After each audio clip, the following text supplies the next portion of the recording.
जय गुरु जी। आज मैं अपने आप को बहुत ब्लेस्ड फील कर रही हूँ कि मुझे आप सबके साथ गुरु जी का सत्संग शेयर करने का चांस मिला है। मैं आप सबको अपना सत्संग शॉर्ट में सुनाती हूँ क्योंकि गुरु जी की बहुत ब्लेसिंग्स हैं, बहुत मेहर है।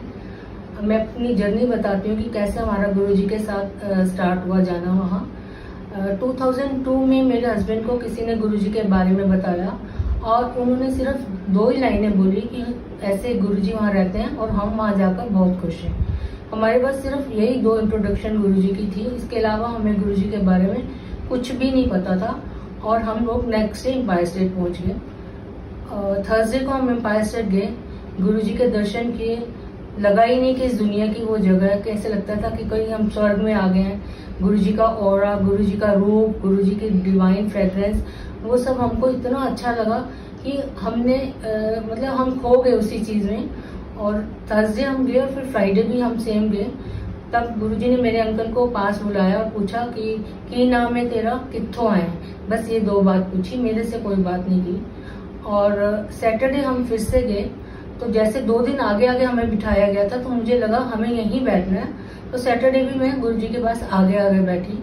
तो गुरुजी ने एकदम मुझे बड़ी जोर से सबके बीच में बोला कि जाओ पीछे जाके बैठो।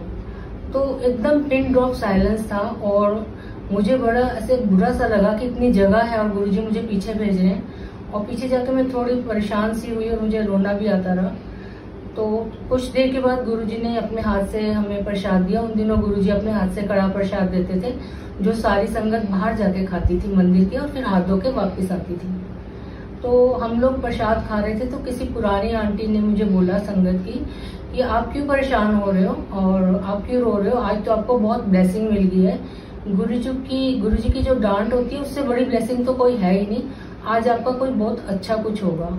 और जब हम गुरुजी के पास गए थे तो उन दिनों हम बहुत परेशान चल रहे थे क्योंकि मेरी मदर इन लॉ बहुत सालों से बीमार थी, बेड रिडन थी और काफ़ी प्रॉब्लम्स में चल रही थी हमारी लाइफ।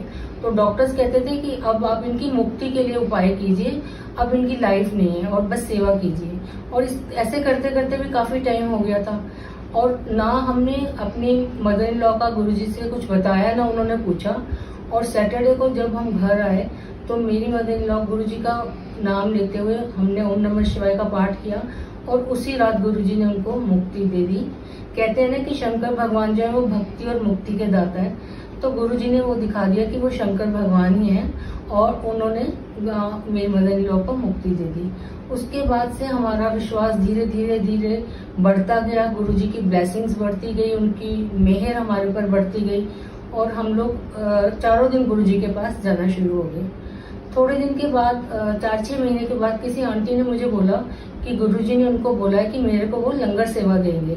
तो मैं बहुत खुश हो गई क्योंकि हम लोग बहुत नए थे और उन दिनों नई संगत के लिए लंगर सेवा करना एक सपने से भी बड़ी बात थी क्योंकि बैक साइड में तो आप किचन के झांक भी नहीं सकते थे, लंगर बनाना तो बहुत दूर की बात है। तो उन्होंने साथ में बोला कि भाई गुरुजी ने बोला अभी नहीं, ज़्यादा ज़्यादा बच्चे बड़े हो जाएंगे तब। तो वो जो खुशी एकदम मुझे मिली थी वो थोड़ी धीरे धीरे कम हो गई। मैं भूल गई, 4-6 महीने बीत गए, साल बीत गया कि जब टाइम आएगा गुरुजी सेवा देंगे। इन दिनों के बीच में गुरुजी ने फिर चोला छोड़ दिया और गुरुजी की समाधि वहाँ बन गई। और जब मेरी छोटी डॉटर 12th में गई तब मुझे वहाँ समाधि सेवा मिली। एवरी सैटरडे हम लोग जाते थे और समाधि सेवा करते थे। पूरा साल हमने वहाँ समाधि सेवा करी। जिस सैटरडे हम सेवा के लिए गए, मंडे या ट्यूसडे मेरी बेटी का लास्ट बोर्ड का एग्ज़ाम था और उस सैटरडे जब सेवा के बाद हम बैक साइड पे उधर गए तो वहाँ जो उन दिनों आंटी थी जो लंगर को सब देखती थी, उन्होंने बुलाया और मुझे बोला कि आंटी ये लो हाथ धो और 2 लड्डू प्रसाद मुझे दिए और बोला कि ये लड्डू खाओ, मुंह मीठा करो और आज से आप गुरुजी की लंगर सेवा में आ जाओ और एवरी सैटरडे आपने आना है। और हमने फिर सैटरडे जाना शुरू कर दिया। बहुत सेवा में आनंद आना शुरू हो गया, बहुत अच्छा लगना शुरू हो गया। हम सेवा कर रहे थे, सेवा करते करते कुछ समय बाद एक दिन सैटरडे को गुरुजी के वहाँ लंगर में आपको पता है चटनी प्रसाद बनता है जो कि बहुत स्पाइसी होता है। तो चटनी प्रसाद बना और मैंने उसको चटनी को बना के फ्रिज में रखा। जैसे तो मेरी राइट हैंड और पूरी मेरी जो बाजू है वो पूरी लाल होगी, उसमें एलर्जी होगी मिर्ची से और बहुत जलना शुरू हो गया। शाम होते होते वो पूरी बाजू जलने शुरू हो गई, किसी ने बोला कच्चा दूध लगाओ, किसी ने बोला बर्फ लगाओ, किसी ने वहां से टूथपेस्ट ला के लगा दी, पर मेरी वो जलन कम नहीं हो रही थी। और रात तक फिर लोगों ने मुझे बोला कि आप घर ही चले जाओ और डॉक्टर को दिखाओ। मैंने सोचा कि अब पूरा दिन मंदिर रहे तो लंगर खाए बिना तो मैं घर जाऊंगी नहीं। मैंने वहाँ पास ही केमिस्ट से एक एंटी एलर्जी टैबलेट खा ली और एक ट्यूब लगा ली। उससे मुझे काफ़ी अच्छा लगा और मैं वापस मंदिर आई और हमने लंगर खाया और हम लोग रात को घर आ गए। जब नेक्स्ट डे सुबह उठी तो मेरी बाजू बिल्कुल ठीक थी, उसमें कुछ भी जलन नहीं था।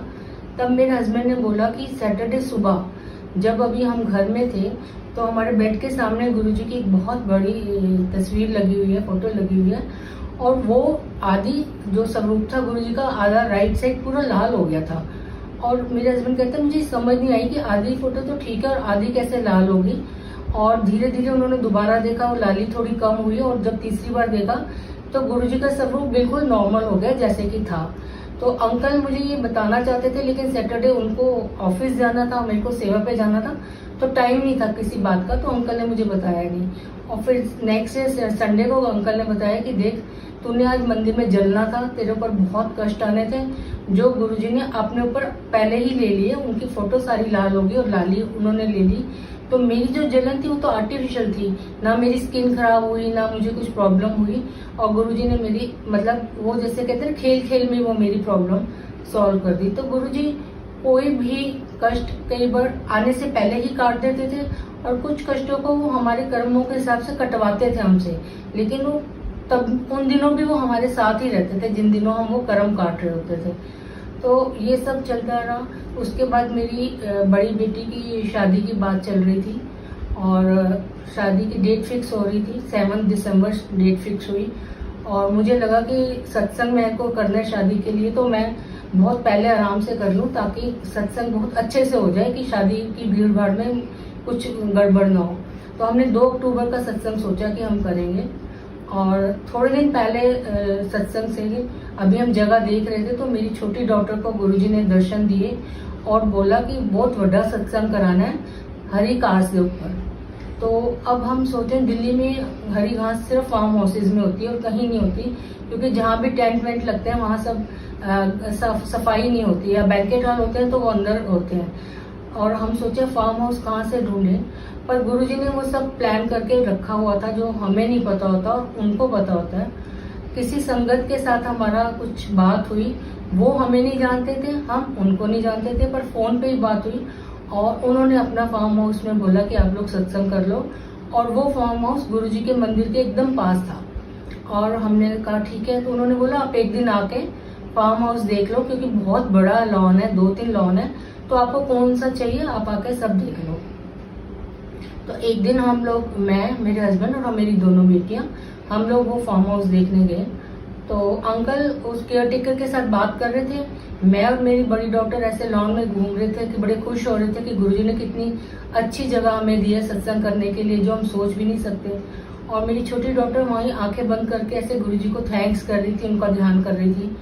और दिन के टाइम था और गुरुजी उसके दर्शन में आए और गुरुजी ने बोला कि यही की जगह है जितने मैं सत्संग कराना चाहना वहाँ।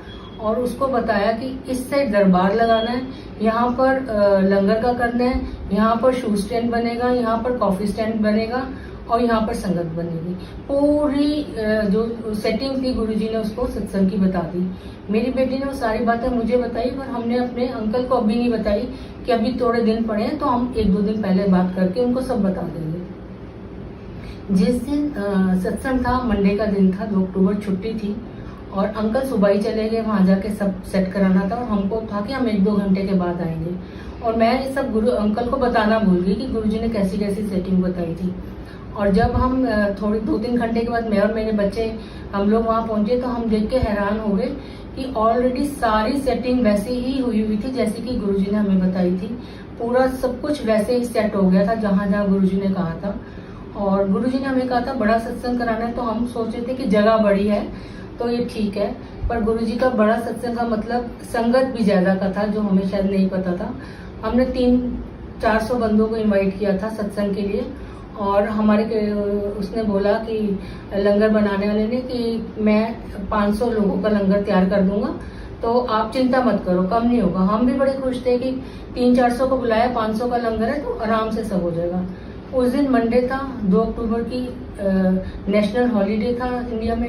तो जो भी संगत मंदिर आती थी उसको पता चलता था कि फार्म हाउस पे साथ ही गुरुजी का सत्संग हो रहा है, तो वो लोग आ जाते थे। और गुरुजी की संगत तो हमेशा ही सिर माथे पे रहती है। तो सब कुछ हो गया, तो इतना ज्यादा रश था, इतनी ज्यादा संगत आई। तो जो सेवादार अंकल थे उन्होंने हमें बोला कि आप लंगर की तरफ आओगे नहीं, आप जाके दरबार में बैठ जाओ, हम अपने आप करेंगे। सारे सेवादारों ने, हमें नहीं पता कैसे किया, और बाद में उन्होंने बताया कि 1000 से भी ज्यादा संगत ने वो लंगर किया जो कि हमने 400-500 लोगों का बनवाया था। ये सब गुरुजी की मेहर है, गुरुजी की कृपा है।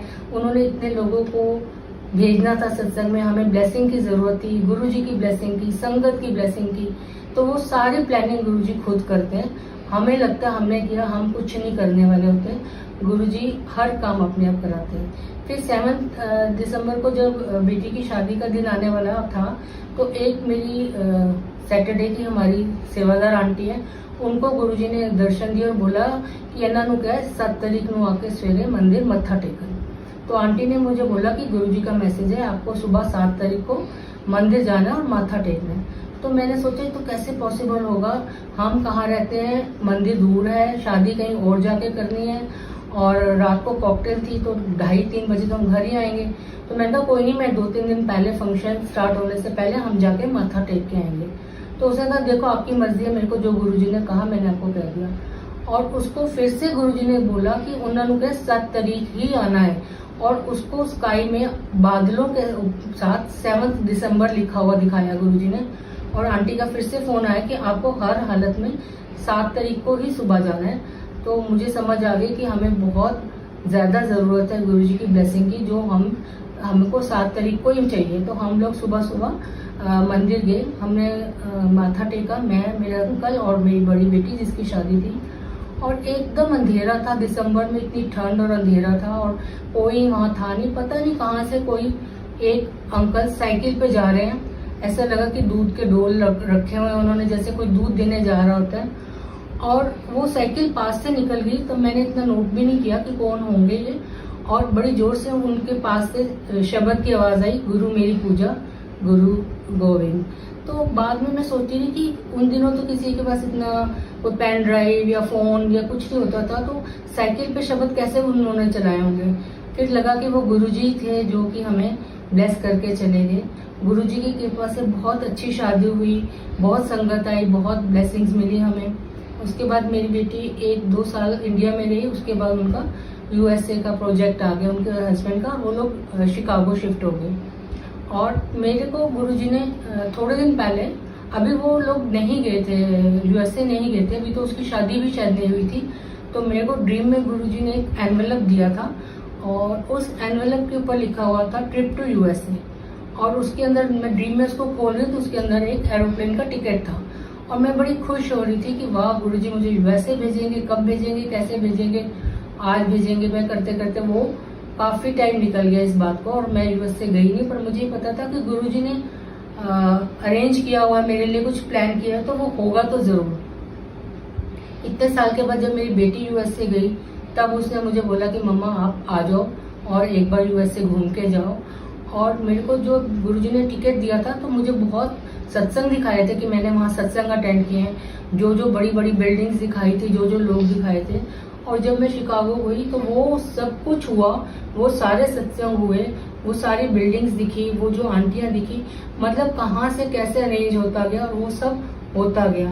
तो मेरे साथ तो ऐसा होता है कि गुरुजी हर चीज पहले से प्लान करके रखते हैं, और जब टाइम आता है तब गुरुजी हमारे सामने वो चीज ला के रखते हैं।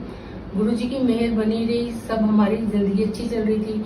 बीच में प्रॉब्लम्स भी आई, और गुरुजी ने इतनी मेहर की कि उन प्रॉब्लम्स को कैसे कटवाया। उन्होंने हर समय वो उन्होंने दिखाया कि मैं ਤੁਹਾਡੇ ਨਾਲ हाँ, तुसी चिंता ना करो, मैं ਤੁਹਾਡਾ टाइम कटवा दांगा, ਤੁਹਾਨੂੰ कुछ नहीं होता होगा। अंकल की तबीयत खराब हुई, बीमार हुए, और गुरुजी की मेहर से वो ठीक हो गए। और अभी पूरे ठीक नहीं थे, थोड़े वीक थे, ठीक हो चुके थे। तब गुरुजी ने मेरी छोटी डॉटर को बोला कि अपने प्यो ਨੂੰ ਪੁੱਛ ਹੁਣ सेवा ਤੇ कदों आना है। तो उसने बोला कि पापा गुरुजी आपको बुला रहे हैं मंदिर, आपको सेवा करने जाना है। तो अंकल के मैं तो चल नहीं सक रहा, अभी इतना वीक हूँ, खड़ा नहीं हो पाता, मैं सेवा कैसे करूँगा। तो हमने कहा कि आपको बुलाया तो आपको ठीक भी करेंगे। और गुरुजी की मेहर से अंकल ठीक हुए, वापस अपने मंदिर गए, अपनी सेवा उन्होंने ज्वाइन की, सेवा पे आ गए। तो गुरुजी का जितना शुक्राना करें, जितने उनका हम थैंक्स करें, हमारी लाइफ कम है। रोम रोम से उनका शुक्राना है, हर पल उनका शुक्राना है। गुरुजी अपनी मेहर हम पे हमेशा बनाई रखना और ऐसे ही बनाई रखना। जय गुरु।